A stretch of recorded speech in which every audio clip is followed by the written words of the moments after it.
Assalamualaikum warahmatullahi wabarakatuh. Sebelumnya perkenalkan, nama saya Muhammad Rois. Baik, di sini nanti kita akan membahas tentang pemeriksaan KJS atau pemeriksaan tingkat kesadaran. Nah, pemeriksaan tingkat kesadaran ini dibagi menjadi dua, yaitu secara kuantitatif maupun kualitatif. Pemeriksaan kesadaran atau KJS ini biasanya digunakan pada kasus-kasus penurunan atau kehilangan kesadaran, baik itu secara trauma atau pasien-pasien dengan cedera kepala. Tetapi pemeriksaan ini juga biasa digunakan untuk pasien-pasien pada umumnya. Kita langsung ke prakteknya untuk pemeriksaan tingkat kesadaran. Ini dipraktekkan untuk pemeriksaan kesadaran kuantitatif terlebih dulu ya.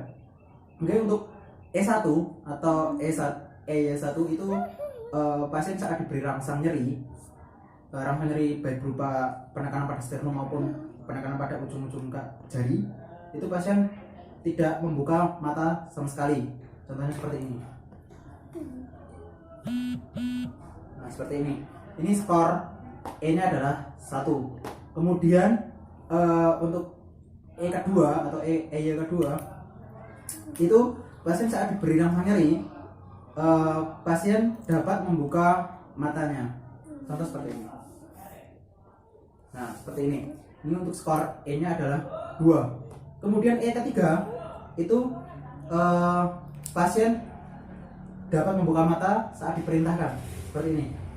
Pak, tolong buka matanya, Pak. Nah, kondisi seperti ini, skor E-nya adalah 3. Kemudian yang terakhir adalah E4, yaitu pasien dapat membuka mata secara yang keempat adalah pasien dapat membuka mata secara spontan, jadi tanpa disuruh, tanpa ada rangsang nyeri. Contoh seperti ini, buka mata secara spontan. Oke. Baik, kita langsung lanjut ke yang V atau verbalnya. Untuk V1 yaitu saat dipanggil pasien tidak berespon sama sekali. Contoh seperti ini. Pak, namanya siapa, Pak? Pak, nama Bapak siapa? Nah, seperti ini. Ini skor V-nya adalah 1. Yang kedua adalah V2, yaitu saat dipanggil pasien dapat menjawab kata-kata tetapi tidak jelas atau hanya menggerutu, atau bahasa gampangnya adalah hanya menggeram. Contoh seperti ini. Pak, dengan Bapak siapa, Pak? Nah, kondisi seperti ini skor V-nya adalah 2. Lanjut ke V yang ketiga. V yang ketiga adalah saat ditanya, pasien menjawab kata-kata dengan tidak tepat atau berbeda dengan apa yang ditanyakan. Contoh seperti ini. Pak, dengan Bapak siapa? Suparjo. Nah, saat ini kan saya menanya namanya, tetapi jawaban dari pasien malah menyebutkan alamat dari pasien. Jadi tidak sesuai dengan konteks pertanyaan. Oke, itu tadi skor V-nya adalah 3. Oke, lanjut ke V yang keempat. V yang keempat adalah saat kita menanyakan, pasien berespon bingung. Jadi contoh seperti ini. Pak, dengan Bapak siapa? Bayi. Nah, seperti ini. Jadi jawabannya agak lambat dan pasien kayak baru mengorientasi terhadap dirinya sendiri dan terhadap lingkungan sekitarnya. Oke, lanjut V yang kelima. V yang kelima adalah pasien mampu mengorientasi keadaan sekitar dan mampu menjawab pertanyaan dengan tepat dan benar. Contoh seperti ini. Bapak dengan siapa? Bayi. Alamatnya mana? Suparjo. Ini Bapak tahu di mana? Rumah sakit. Oh iya. Kalau yang seperti ini, kondisi seperti ini, V-nya adalah skornya adalah 5. Oke, kita masuk ke motorik.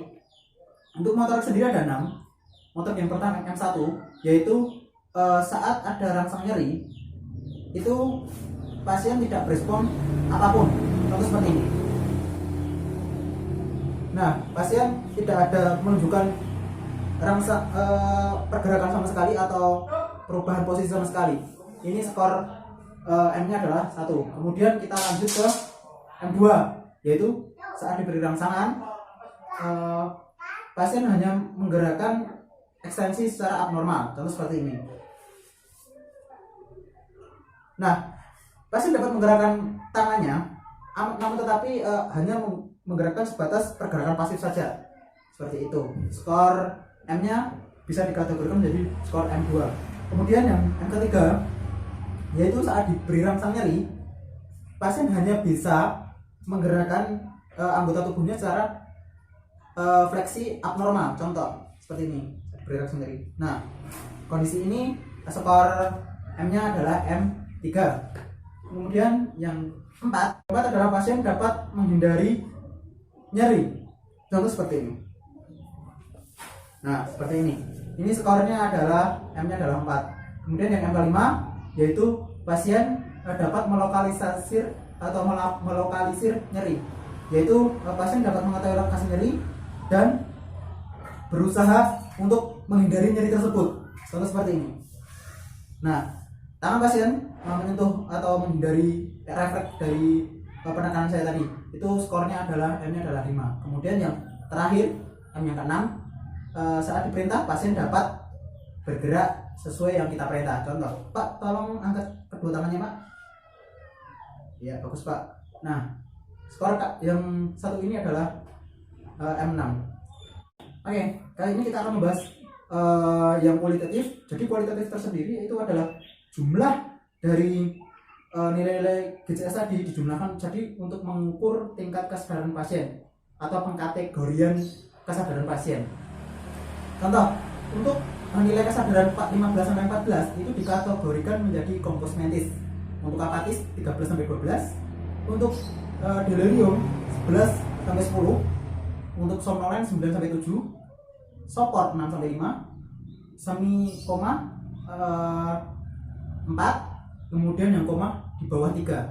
Oke, mungkin itu tadi yang saya sampaikan, baik pemeriksaan tingkat kesadaran baik kuantitatif dan kualitatif. Saya undur diri. Pak. Oke, itu tadi adalah sedikit pemaparan atau pembahasan tentang pemeriksaan tingkat kesadaran baik secara kuantitatif maupun kualitatif. Mungkin masih banyak salahnya, mohon maaf ya sebesar-besarnya. Assalamualaikum warahmatullahi wabarakatuh.